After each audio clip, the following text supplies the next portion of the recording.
आज आप लोग के सामने मैं प्रस्तुत हूँ एक बहुत ही आधुनिक विधि के बारे में जानकारी देने के लिए। ये ब्रेन स्पेक्ट के नाम से जाना जाता है, brain SPECT for human behaviour. ये तकनीक विश्व के बहुत ही कम देशों में इस्तेमाल की जाती है, जिसका प्रचलन रिसेंटली बहुत तेजी से बढ़ा है, क्योंकि ह्यूमन बिहेवियर की प्रॉब्लम बहुत ज़्यादा बढ़ी है, साइकियाट्रिक प्रॉब्लम बहुत ज़्यादा बढ़ी है। इस विषय में कि ये मशीन क्या करती है, इससे हम क्या क्या चीज़ें पहचान सकते हैं, इस मशीन से ब्रेन के बारे में किन किन लोगों की पहचान हो सकती है, किन किन लोगों को समय से पहले जाना जा सकता है, इलाज किस प्रकार से किया जा सकता है। अगर कोई व्यक्ति केवल काउंसलिंग करवा रहा है तो उसके ब्रेन में कितने चेंजेस आ रहे हैं, यानी ब्रेन के हर, ये एक तरह से परफ्यूजन स्टडी है। परफ्यूजन स्टडी का मतलब कि इसमें हम लोग ब्रेन की लाइवलीनेस देखते हैं, उसकी जैसे सीटी स्कैन है या एमआरआई है तो इसमें ब्रेन का स्ट्रक्चर दिखाई देता है। इसमें ब्रेन के पार्ट पे, ब्रेन के हर हिस्से में एक रक्त का प्रवाह देखा जाता है। रक्त का प्रवाह कहीं पर कम, कहीं पर ज्यादा, उसको हम लोग एक तकनीकी विधि से नापकर उसके बारे में पूरा ब्रेन के बारे में पूरा आपको पूरा विश्लेषण करते हैं। तो मेरा इस लेक्चर की शुरुआत मैं सिर्फ थोड़ा ब्रेन के बारे में आपको बताना चाहूँगा। आपका मस्तिष्क ही आपका सब कुछ है। ये आपकी सामाजिक स्थिति बताता है, ये आपका नाम है, ये आपका प्रसिद्धि है। अगर आपके पास ब्रेन नहीं तो इसका मतलब आप केवल एक वेजिटेटिव हैं। वेजिटेटिव का मतलब हो जाता है जैसे एक पेड़ की भांति है, जो केवल खड़ा रहता है, जिसमें और कोई किसी प्रकार का ज्ञान नहीं है। ब्रेन विश्व, पूरे ब्रह्मांड का सबसे ज्यादा कठिन अंग है। पृथ्वी ने करीब 6.5 अरब साल ब्रेन को बनाने में लिए हैं। इसी ब्रेन, जिसे हम मस्तिष्क बोलते हैं, इसमें एक माइंड है जो ब्रेन का एक तरह से सॉफ्टवेयर, ब्रेन की संरचना का एक व्यवहारिक प्रक्रिया, व्यवहारिक प्रदर्शन। ब्रेन आपके पूरे बॉडी वेट का 2% है, लेकिन ये आपकी बॉडी की ली हुई एनर्जी का 25 से 30% लेता है। और अगर आप बहुत एंग्शियस हैं, बहुत परेशान हैं, तो ये 40%, 50% तक कैलोरीज, इससे भी ज़्यादा। कभी कभी आप लोग ये देखते होंगे कि मुझे ये प्रॉब्लम हुई और मेरे साथ ये हादसा हुआ तो मैं आधा रह गया।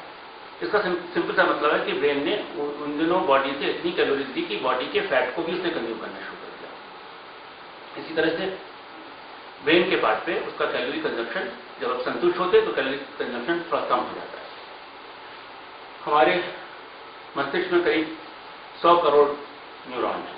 न्यूरॉन का मतलब ब्रेन की जो सेल्स, जिसको हम कहते हैं जैसे घर होता है, घर के पार्ट पे, घर ईंटों से बना होता है, उनको हम लोग कोशिकाएं बोलते हैं। तो 100 करोड़ कोशिकाएं हैं। हर कोशिका करीब 40,000 कनेक्शन से दूसरे कोशिकाओं से जुड़ी हुई है। अगर आप सारे न्यूरॉन्स को एक साथ कनेक्ट कर दें और उनका एक डोर बना लें तो उससे पृथ्वी के करीब 2.5 चक्कर लगाए जा सकते हैं। अब अधिकतर लोग सोचते हैं कि ब्रेन समय के साथ साथ थोड़ा सा क्षीण होता है, डिटेरियोरेट होता है, लेकिन ये फैक्ट है कि ब्रेन, आपका ब्रेन 8 साल की उम्र से लेकर 73 साल की उम्र तक एक जैसा रह सकता है, अगर आप उसकी उचित देखभाल करते हैं।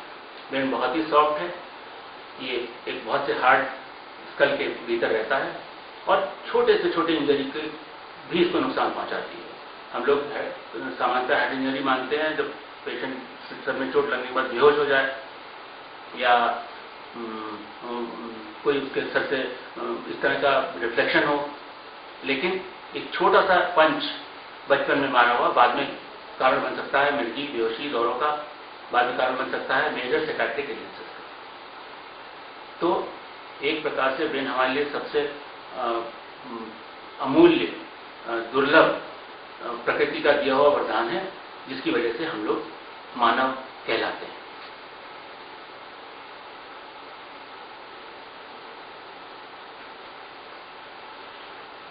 थोड़ा सा मैं बताना चाहूँगा आपको ब्रेन की इमेजिंग के बारे में। जैसे मैंने कहा स्पेक्ट के बारे में आज मैं आपको बताने जा रहा हूँ। स्पेक्ट साधारण भाषा में सिंगल पोस्टॉन एमिशन कंप्यूटराइज्ड टोमोग्राफी कहा जाता है। ये और पेट में सिर्फ फर्क इतना है कि ये दोनों ही ब्रेन की फंक्शनिंग को अंडरस्टैंड करने में मदद करते हैं। आजकल ब्रेन स्पेक्ट बहुत ही स्टैब्लिश्ड रिलायबल मेथड माना गया है, जो बॉडी ब्रेन के ब्लड फ्लो को एक ट्रेसर इंजेक्ट हम लोग करते हैं, ट्रेसर के थ्रू ये पूरे ब्रेन की लाइवनेस की पिक्चर देता है। स्पेक्ट टेक्निक्स बहुत ही पावरफुल ब्रेन के लिए बहुत ही हम सूक्ष्मता से ब्रेन को देख सकते हैं और उसके आधार पर हम पेशेंट का न्यूरोलॉजिकल और साइकियाट्रिक डिजीज का इवैल्यूएशन कर सकते हैं, उनको पहचान सकते हैं, समय से पहले पहचान सकते हैं। स्पेक्ट आजकल का स्पेक्ट का प्रयोग इसलिए ज़्यादा है क्योंकि एक तो ये बहुत अफोर्डेबल है और पेट की अवेलेबिलिटी और पेट की कॉस्ट इतनी ज़्यादा है कि स्पेक्ट अपनी ट्रेसर से और मल्टीपल गामा कैमरा से पेट से भी ज़्यादा बेहतर इमेज देता है। और हर ब्रेन सेल की अपनी एक इंटेलिजेंस है, यूँ तो शरीर के हर अंग में हर सेल की अपनी एक इंटेलिजेंस है और यही इंटेलिजेंस सेल की हम लोग ब्रेन सेल्स की इंटेलिजेंस काम आती है हमारे इंसाइट में, हमारे फंक्शंस में, जिसके लिए बनी है जिसके लिए ब्रेन के अंग बने हैं और उसी इंटेलिजेंस को हम लोग सामूहिक रूप से अध्ययन करके आपके ब्रेन के बारे में बताते हैं। स्पेक्ट को हम लोग एक बहुत लंबी छलांग कह सकते हैं। स्पेक्ट एक बहुत आधुनिक विधि है जो अब तक बिल्कुल एक तरह से प्रयोग में नहीं थी, क्योंकि पहले शायद इससे इमेज वाला का जो पार्ट आता था उससे डायरेक्शन वाला पार्ट बहुत कठिन माना जाता था या उतना ठीक से नहीं देख पाते थे। लेकिन अब क्योंकि बहुत सोफिस्टिकेटेड टेक्नोलॉजी, आप जानते हैं हर चीज़ में बहुत एडवांस करी है, मल्टी हेडेड गामा डिटेक्टर्स इसमें कैमरे लगे हैं, साथ में फैन बीम कॉलीमीटर से ब्रेन के अध्ययन और आसान है और एक दशक पहले तक जो रिजोल्यूशन था उससे कहीं बेहतर रेजोल्यूशन 3 मिलीमीटर तक का। 3 मिलीमीटर मैं इसलिए कहूँगा, पहले रिजोल्यूशन और 3 मिलीमीटर का मतलब हो कि ये 3 मिलीमीटर की दूरी तक के ब्रेन की दूरी के बीच में फर्क बता सकता है। और पहले ये जो प्रक्रिया थी थोड़ी इतनी सरल नहीं थी, इतना डिटेक्शन टेक्निक इतनी ज़्यादा स्ट्रांग नहीं थी। हाँ, और सब रिसर्चर्स का या जो भी multi head SPECT camera use करते हैं उनका मानना है कि पेट के कंपैरिजन में ये टेक्निक स्पेक्ट वाली ब्रेन के परफ्यूजन के लिए ज़्यादा बेहतर है।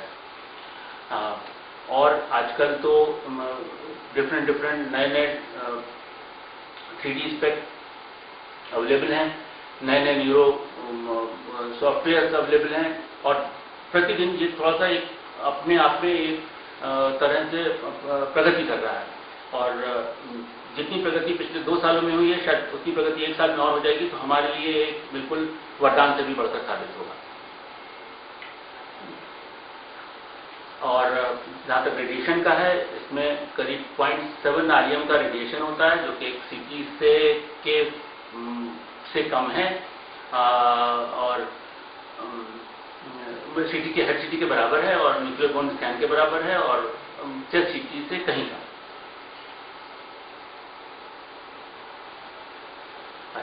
स्पेक्ट हमारे पर्सनैलिटी, हमारा व्यवहार, हमारे इमोशंस, हर ब्रेन का ये हर हिस्सा हमारे ब्रेन के स्पेसिफिक रीजन से कंट्रोल होता है, ये हम स्पेक्ट द्वारा जान सकते हैं। एज ए नॉर्मल पर्सन हम लोग हर तरह से फर्क रखते हैं, हमारी पर्सनैलिटी फर्क है, हमारा व्यवहार फर्क है, हमारी बुद्धि फर्क है, हमारा फंक्शनल कैपेबिलिटीज फर्क है, हमारी लर्निंग कैपेबिलिटीज फर्क है। ये ब्रेन के डिफरेंट एरियाज के फंक्शनल पैटर्न पे आधारित है जिसको हम लोग ब्रेन स्पेक्ट द्वारा स्टडी करते हैं। हम अपने ब्रेन स्पेक्ट से अपने ब्रेन के फंक्शन को विजुलाइज कर सकते हैं। We can basically know that who we are, हम क्या हैं, हमारी कैपेसिटीज क्या है, हमारी कैपेबिलिटीज क्या है, हमारी और मतलब हर प्रकार की क्षमता हम ब्रेन इंस्पेक्ट से जान सकते हैं। अगर हम ये सब जान सकते हैं तो हम एक सामान्य व्यक्ति का अगर ब्रेन इंस्पेक्ट करें तो हम उसकी, अगर ब्रेन की हेल्थ बहुत अच्छी नहीं है तो जैसा मैं आपसे पहले कह चुका हूं कि ब्रेन को 8 और 73 साल की उम्र में एक जैसा रखा जा सकता है। इसका मतलब हम अपने ब्रेन को ऑप्टिमाइज भी कर सकते हैं। हम अपने ब्रेन को एक साधारण उपायों से बहुत सामान्यता की तरफ ला सकते हैं और उसमें केवल आपका dietary regime, exercises, lifestyle modification से ही बात बन जाएगी। ये मैं उस व्यक्ति के लिए कह रहा हूं जो व्यक्ति बिल्कुल सामान्य है और आके अपना ब्रेन इंस्पेक्ट कराता है और उसको लगता है कि उसका ब्रेन बहुत स्वस्थ नहीं है, तो वो उस पर मेहनत करके, मॉनिटर करके 6 महीने बाद, साल भर बाद फिर करा के देख सकता है और उसकी जो परफॉर्मेंस है, जो उसने भी मेहनत करी है, उसको अपने ब्रेन में अगर दिखाई देगी तो उसके लिए ब्रेन को ठीक रखना एक पैशन बन जाएगा। उसको लगेगा कि मेरे पार्ट पे कोई भी चीज ऐसी ना हो जिससे मेरे ब्रेन को इंजरी पहुंचे, और वो इंजरी केवल नशा या कुछ इस तरह के पदार्थ नहीं है या कोई हेड इंजरी नहीं है, केवल स्ट्रेस ही ब्रेन को इतनी ज्यादा इंजरी पहुंचा सकता है कि उसकी भी मॉनिटरिंग की जरूरत है कि हमने ब्रेन को कितना ज्यादा स्ट्रेस दिया हुआ है। और ये एक रेगुलर इंटरवल पे देखने से आप अपने ब्रेन की फंक्शनिंग को जब नॉर्मल लाते हैं तो आप अपनी शारीरिक व्यवस्था को भी नॉर्मल करते हैं, क्योंकि ब्रेन ही शरीर को कंट्रोल करता है। ये जितनी भी रिस्पेक्ट की स्टडीज हैं ये एविडेंस बेस्ड भी हैं, क्योंकि जिन लोगों ने भी इसका प्रयोग किया है उन्होंने अपने तरीके से इस पर की क्लिनिकल यूटिलिटी को बताया है और इस्टेब्लिश करने की कोशिश करी है। क्योंकि अब गामा कैमरा इतने एडवांस हो चुके हैं कि अब इससे एविडेंस बेस्ड स्टडीज वाले पार्ट की से कंफर्म करने की जरूरत नहीं कि आपका रिजोल्यूशन इतना बढ़िया है कि आप उसको पूरी अच्छी तरह से देख सकते हैं ब्रेन को। और ये इंडिया में तो नहीं प्रैक्टिस होता, लेकिन यूएसए और यूके में ये प्रैक्टिस में है और कुछ डॉक्टर्स केवल इसी पे निर्भर होकर इलाज ही पूरा इसी पे करते हैं और उनके इलाज को एक तरह से पूरी तरह से वैज्ञानिक इलाज की संज्ञा दी जाने लगी है। भारत के एशिया में इस तरह की ये पहली यूनिट है और जिसमें एक ब्रेन के पार्ट पे, ब्रेन के जो साइकोलॉजिकल पार्ट है, जो माइंड वाला पार्ट है, जो बिहेवियर वाला पार्ट है, उसकी आप पूरी एक तरह से वैज्ञानिक रूप में उसको देख सकते हैं।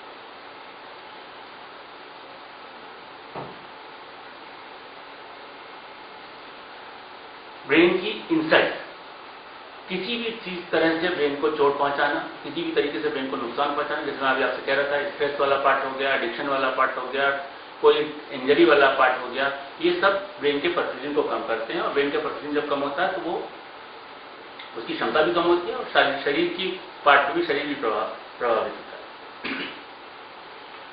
ओवरऑल हम लोग ये कहेंगे ब्रेन का परफ्यूजन पैटर्न, यानी ब्रेन के ब्लड फ्लो का पैटर्न ही ब्रेन की टॉक्सिसिटी को चिन्हित करता है। यानी ब्रेन के में जितना भी टॉक्सिक ब्रेन होगा उतना ही वो हाइपोपरफ्यूज होगा। हाइपोपरफ्यूज का मतलब हो गया ब्रेन की इंसल्ट हुई, यानी ब्रेन अब सामान्य क्षमता से कम काम कर रहा है।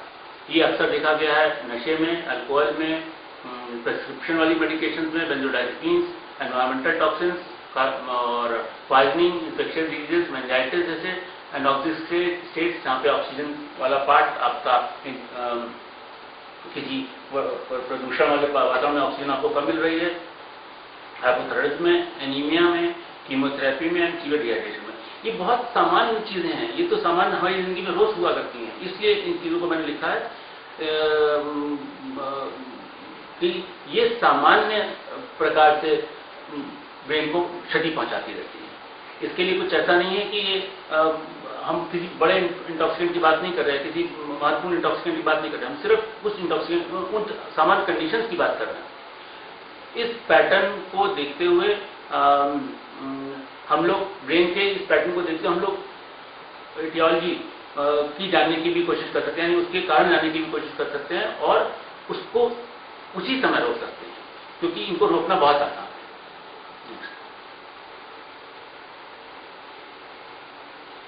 हाँ, ब्रेन पे इंजरी एक तरह से मेजर हेल्थ कंसर्न है, क्योंकि जब भी ब्रेन पे छोटी बड़ी किसी भी प्रकार की इंजरी होती है, छोटी से छोटी इंजरी होती है, तो आप ये कह नहीं सकते कि उसके पार्ट पे क्या क्या ब्रेन पे फर्क पड़ने वाला आगामी कुछ समय में। ये साइकियाट्रिक डिसऑर्डर्स पे फर्क कर सकता है, फंक्शनल परफॉर्मेंस पे, ब्रेन की परफॉर्मेंस पे कर सकता है, ब्रेन की याददाश्त कॉग्निशन पे फर्क कर सकता है, मूड पे फर्क कर सकता है। जैसे मैं एक उदाहरण देना चाहूँगा, एक ऐसे व्यक्ति का जिसको बार बार ये पूछा जा रहा था कि कभी सिर पे चोट तो नहीं लगी, लेकिन जब ये कई बार पूछने के बाद उसने कहा कि नहीं, ऐसा कभी नहीं हुआ, क्योंकि उसका जो चोट की ऐसी जगह पे थी जिसकी वजह से उसको गुस्सा बहुत आने लगा था। जब इस बारे में उससे बार बार पूछने में कोई आंसर नहीं मिला, तो स्पेक्ट पे पता लगा कि उसका टेम्पोरल लोब डैमेज है और उसका जॉ भी कहीं से इंजरी का निशान लिए हुआ है। तब उसको याद आया कि उसको एक बार मोटरसाइकिल एक्सीडेंट में इसी जगह पे चोट लगी।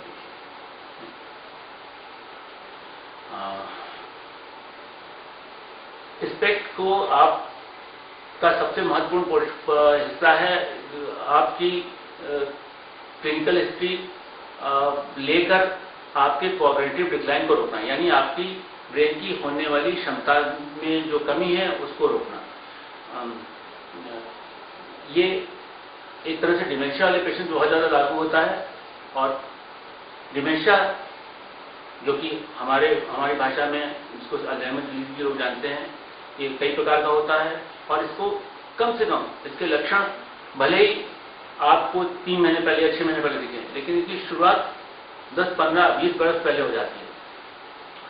और ये केवल ऐसा नहीं कि जिन लोगों को याददाश्त की शिकायत ज़्यादा रहती है उन्हीं में होता है, ये किसी भी ऐसे व्यक्ति में हो सकता है जिसमें व्यवहारिक परिवर्तन किसी उम्र में आने लगे हों, और कई प्रकार का हो सकता है। स्पेक्ट के द्वारा हम हर प्रकार के डिमेंशिया को पहचान सकते हैं, क्योंकि उसका हर डिमेंशिया का इलाज प्रकार के पर निर्भर करता है। कुछ डिमेंशिया बहुत क्योरेबल है, कुछ डिमेंशिया में व्यवहार का बहुत ज़्यादा रोल है, कुछ पार्ट पे आप उसके बारे में जान के एक परिवार को संदेश दे सकते हैं, और परिवार के लोग उस मैसेज का एक ऐसा फायदा उठा सकते हैं कि वो उसको पहले ही उसके लिए एक प्रिकॉशन ले सकते हैं, उसके लिए मतलब एक प्रणाली बना सकते हैं जिससे उनको ये अपने जो जिनको घर में डिमेंशिया हुआ उनसे उनकी तरफ उनको नुकसान न पहुंचे। और इससे बहुत साधारणतः किया जा सकता है, नॉर्मल एक एजिंग में जो कमियां आती हैं और डिमेंशिया में जो कमियां आती हैं बहुत फर्क होता है, और उसको नॉर्मल एजिंग और डिमेंशिया को हमेशा एक स्पेक्ट से बहुत अच्छी तरह से डिफ्रेंशिएट किया जा सकता है, और उसकी पूरी प्लानिंग की है।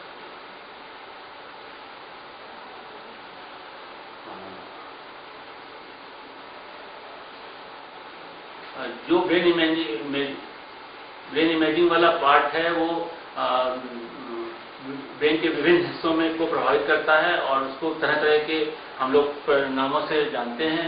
इसमें वेस्कुलर डिमेंशिया भी है, फ्रंटोटेम्पोरल डिमेंशिया भी है, फिक्स डिजीज से डिमेंशिया डेवलप होता है, ल्यू बॉडी डिमेंशिया होता है, नॉन प्रेशर हाइड्रोकेफेलस में वेंट्रिकल्स एनलार्ज हो जाते हैं।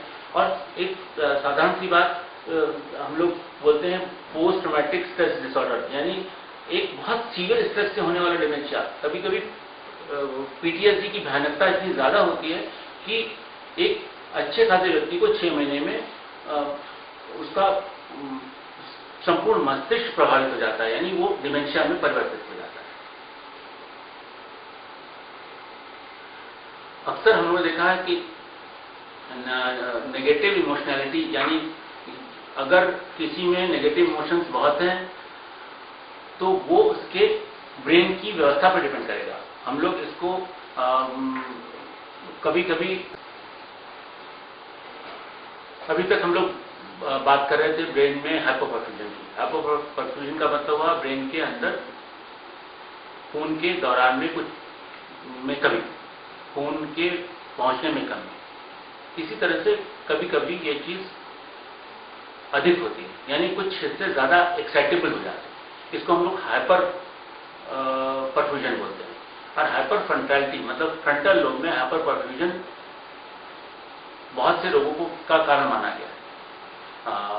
जैसे ब्रेन के आगे के हिस्से में एंटीरियर सिंगुलेट गायरस में की वजह के में हाइपर परफ्यूजन होने की वजह से बहुत से व्यक्तियों में नेगेटिव विचार आने लगते हैं, उनका बिहेवियर नेगेटिव हो जाता है और इसको अल्टीमेटली कन्वर्ट हो जाता है ओसीडी में, ऑब्सेसिव कंपल्सिव डिसऑर्डर। सब लोग जानते हैं ओसीडी के बारे में कि बार बार हाथ धोना, चेक करना, एक नंबर को लेकर परेशान होना, विचारों का ना रुकना, विचारों के बारे में अपने आप को ना रोक पाना। अच्छा, सेकेंड पार्ट है जो हम लोग इसके अलावा जिनके बारे में जानते हैं, शब्द शायद कुछ लोग जानते हैं, वो है ऑटिज्म। भी इसी प्रकार का हाइपर फ्रंटालिटी का एक हिस्सा माना गया है। पोस्ट ट्रॉमेटिक स्ट्रेस डिसऑर्डर है और कई प्रकार के एंजाइटी और मूड डिसऑर्डर को भी हाइपर फ्रंटालिटी से रिलेट किया गया है। ये उन पेशेंट में देखा कि इस पैटर्न, हाइपर फ्रंटालिटी वाले पैटर्न में ये भी देखा गया कि ऐसे पेशेंट जो है बहुत ही रिजिड होते हैं, इनफ्लेक्सिबल होते हैं, अपोजिशन उनका बिहेवियर बहुत डिफाइंड टाइप का रहता है और ये एक तरह से जिद का समावेश होने ज़्यादा रहता है। जब स्पेक्ट से हम हाइपर फ्रंटालिटी पैटर्न डिटेक्ट करते हैं तो हमारे पास इंटरवीन करने के लिए बहुत सी और चीज़ें प्रेडिक्ट देखने को बहुत सी और चीज़ें प्रेडिक्ट कर सकते हैं और ये शायद मेडिकेशन वाला पार्ट भी प्रेडिक्ट कर सकते हैं। ओसीडी और एडीएचडी को डिफरेंशिएट कर सकते हैं। एडीएचडी जो बच्चों में अधिक attention deficit hyper activity disorder, बच्चों में अत्यधिक चंचलता इसको बोलते हैं, इसको भी ओसीडी से डिफरेंशिएट किया जा सकता है, जो कि मूलतः दोनों की वजह से पेशेंट को कंसंट्रेशन की प्रॉब्लम होती है। इसी तरह से फ्रंटल लोब, क्योंकि मनुष्य में एक सबसे प्रमुख अंग माना गया है, फ्रंटल लोब से ही और प्रीफ्रंटल कॉर्टेक्स से ही व्यक्ति की एक्यूमेन, डिसाइसिवनेस, उसकी हर पावर, यानी हम लोग अगर मनुष्य हैं तो हम लोग अपने मनुष्य प्रीफ्रंटल कॉर्टेक्स की वजह से हैं, जो कि सबसे ज़्यादा मनुष्यों में ही है। जैसे पेट्स में ये अगर 2-3% है, चिंपैंजी में 7-8-10% है, तो मनुष्य में 32-33% होता है, मानव में 32-33% होता है। इसी के अगर ये हाइपोपर्फ्यूजन यानी फ्रंटल लोब ठीक से काम नहीं, परफ्यूजन वहाँ पे नहीं हो रहा हो और प्रीफ्रंटल कॉर्टेक्स में नहीं हो रहा हो, तो ये बहुत इंपॉर्टेंट फाइंडिंग है और ये पेशेंट के बहुत से व्यवहारों को निर्धारण करती है, यानी उसकी सारी क्षमताओं के बारे में भी ये हमको जानकारी देती है। हाइपोफ्रंटालिटी में अगर है और स्पेक्ट द्वारा हम ये भी जान सकते हैं कि हम लोग कौन सी मेडिसिन ना दें, क्योंकि जितने भी बाइसाइक्लिस्ट हैं उनकी वजह से इन पेशेंट को परेशानी है, वो बाइसाइक्लिस्ट टॉलरेट नहीं कर पाते। तो जैसे क्लोरापीन है, स्क्लेरोटिन पेशेंट को विद हाइपोफ्रंटालिटी देने पे उनका स्क्लेरोटिन वाला पार्ट नहीं हो पाता या उनको और समस्याएं डेवलप होने लगती है। और अल्कोहलिक्स, कभी कभी अल्कोहलिक्स को जब ये कहते हैं कि अल्कोहल नहीं रोक पा रहे हैं, तो उसका एक वजह हाइपोफ्रंटालिटी भी होता है। ये एक तरह से कुदरत की दी हुई एक बायोलॉजिकल कमी तो भी कही जा सकती है कि ऐसे पेशेंट्स का अल्कोहल छुड़ाने के लिए कुछ इस प्रकार की चीज़ें करनी पड़ सकती हैं, जो ये मान के चला जाए कि इसको कुदरत ने बनाया ही ऐसा है कि अल्कोहल की तरफ बार बार झुकता है। डिमेंशिया के पार्ट में भी, ये हाइपोफ्रंटालिटी वाले पार्ट में कुछ दवाएं जैसे एस इनहिबिटर्स मेमोरी और बिहेवियर को ठीक करते हैं और चंचलता में स्टिमुलेंट्स देने हैं, किस प्रकार के स्टिमुलेंट्स देने हैं, ये एडीएचडी बहुत पार्ट में डिवाइड किया गया है। उसके मेडिकेशन का भी निर्धारण हम लोग हाइपोफ्रंटालिटी देख के कर सकते हैं।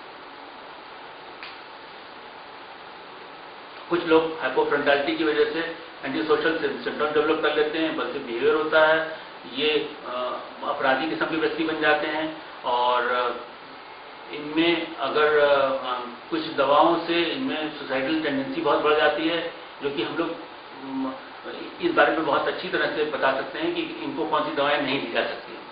और सुसाइडल वाला पार्ट भी इनके पार्ट पे एक इम्पल्सिविटी वाला पार्ट है, जो कि एक प्रकार से ऐसी दवाओं का प्रयोग जो इम्पल्सिविटी को रोके, वो इनको ज़्यादा मदद करेगा इनके इम्पल्सिविटी पार्ट को रोकने के लिए।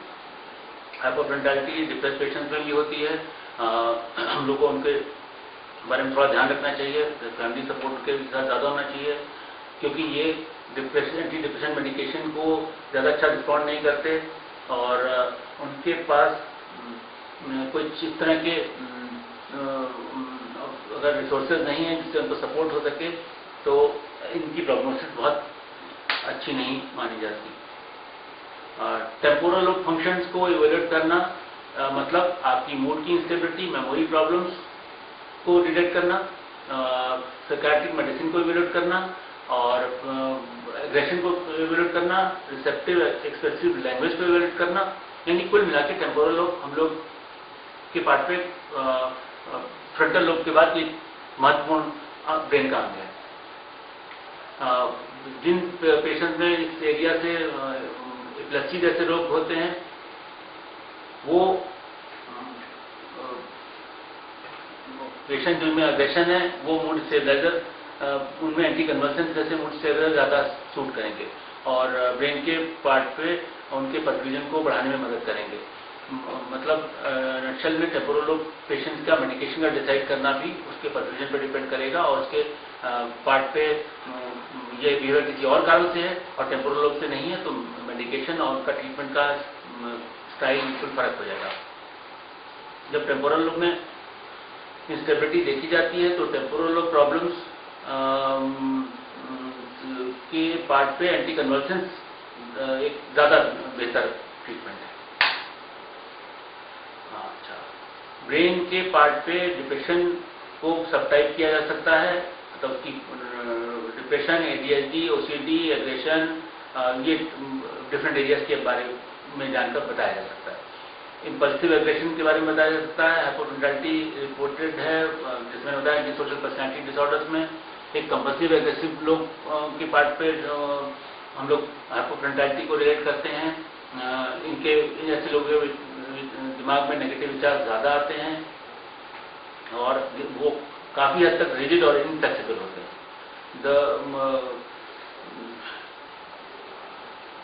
और जो एक तीसरा ग्रुप एग्रेसिव पेशेंट्स का है, जैसे हम बताते हैं हाइपोफ्रंटल वाले पार्ट पे, तो कुल मिलाकर तीसरा ग्रुप है टेम्पोरल लोब एब्नॉर्मलिटीज के साथ एग्रेसिव पेशेंट्स का।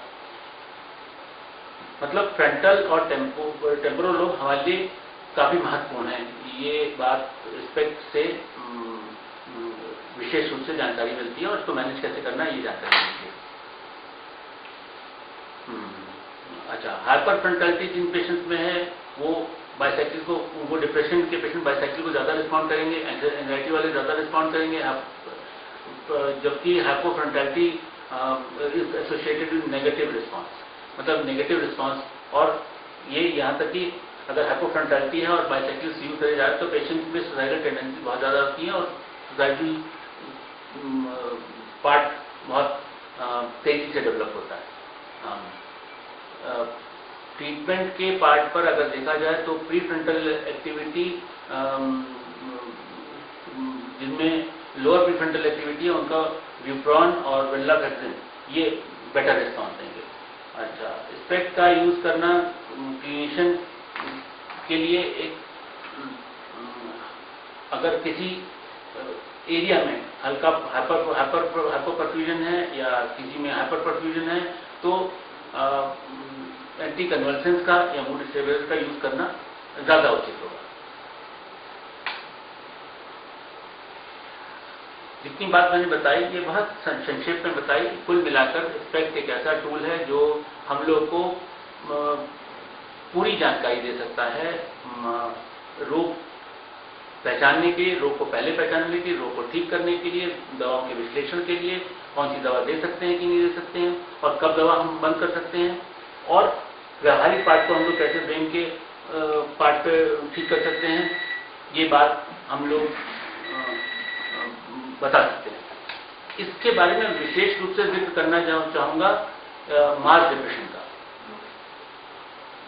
करीब 100 साल तक पहले तक जितनी भी क्रॉनिक इलनेसेस थी जो मुश्किल से ठीक होती थी उनके पार्ट पे उनके लिए डायग्नोसिस बनाना मुश्किल था, वो सब मास डिप्रेशन के अंतर्गत आती थी। इसमें डायबिटीज है, हाइपरटेंशन है, इरिटेबल बाउल सिंड्रोम है, chronic dyspepsia, bronchial ESMA, cervical spondylosis, chronic arthritis, hysteria, heart stroke, brain stroke. यानी ये सब कहीं ना कहीं एक अवसाद की अवस्था से शुरू होते हैं और ये पार्ट फ्रंटल लोब के पार्ट पे पहले से पहचान लेना या पहचान कर उसको ठीक करने पर इन प्रॉब्लम को ठीक करने के चांसेस बढ़ जाएंगे, क्योंकि अल्टीमेटली किसी भी इस अवस्था को कंट्रोल करने के लिए अच्छी मूड का, मन का होना जरूरी है। अच्छा, इसी कैटेगरी में डिप्रेशन के पार्ट पे जिन लोगों को बहुत ही परेशानी रहती है, संवेदनाएं बहुत ज्यादा होती हैं, सर दर्द रहता है, पेट में खराबी रहती है, अच्छा, यहाँ तक कि कुछ सब्सटेंस अब्यूज वाले पेशेंट भी मास डिप्रेशन के अंतर्गत आते हैं। वही जिसमें होता था हाइपोफ्रंटैलिटी वाला का पार्ट इन पेशेंट्स के लिए एक तरह से एक अवसाद की अवस्था रखता है, इम्पल्सिविटी की अवस्था रखता है और वो सब्सटेंस अब्यूज की तरफ ज्यादा भागते हैं। यहाँ तक कि मल्टीपल एक्सीडेंट्स, यानी जिस व्यक्ति के बहुत बार एक्सीडेंट होते हैं उसके बारे में भी यही चीज, यही धारणा है कि ये कहीं ना कहीं एक डिप्रेशन का एक रूप है। जितने भी सर्वेज हुए हैं जो प्रीमियर इंस्टीट्यूशन में कंडक्ट किए गए हैं, वो जो सब जगह ऐसा ही है कि 70 से 80% लोग जो मेडिकल ओपीडी में जाते हैं वो वहां पर भी एंग्जाइटी और एंटी डिप्रेशन से ही ठीक होते हैं। यानी हम सबकी राय में या जो आजकल पैमाने बने हैं कि हर डिपार्टमेंट में जहाँ पर लोग अपनी मेडिकल ट्रीटमेंट के लिए जाते हैं स्पेशलाइज्ड यूनिट में और फिजिशियन का बहुत ज़्यादा समय बर्बाद करते हैं, जैसे कार्डियो डिपार्टमेंट में, तो वहाँ पे कार्डियो साइकियाट्री सेक्शन हो तो डेफिनेटली वो कार्डियो साइकियाट्री सेक्शन में कार्डियक पेशेंट्स आसानी से ठीक होंगे और संपूर्ण रूप से ठीक होंगे। अदरवाइज ऐसे पेशेंट 20-20 साल तक ऐसे डिपार्टमेंट का चक्कर लगाते रहते हैं और फिजिशियन का टाइम भी इसमें नष्ट होता है।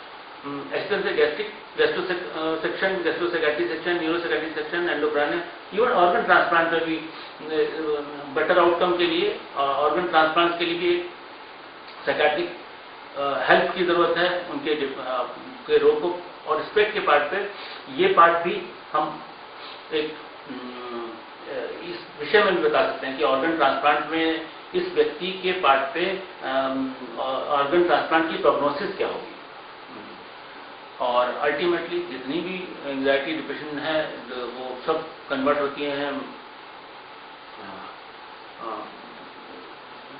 असंख्य शारीरिक रोगों में, जैसे मैंने आपको बताया कि, और अल्टीमेटली जब ये रोग ठीक नहीं होते तो सब यही ब्लॉक जो हम लोग उलझन घबराहट ठीक करने का ब्लॉक लगाते हैं पहले ठीक करने के लिए, पहले पहचानने के लिए, वो ब्लॉक फिर हम लोग बाद में फिजिशियन के पार्ट पे यही होता है कि आप अपना लाइफस्टाइल ठीक करिए और तभी आपकी डायबिटीज कंट्रोल होगी, तभी आपका हाइपरटेंशन कंट्रोल होगा।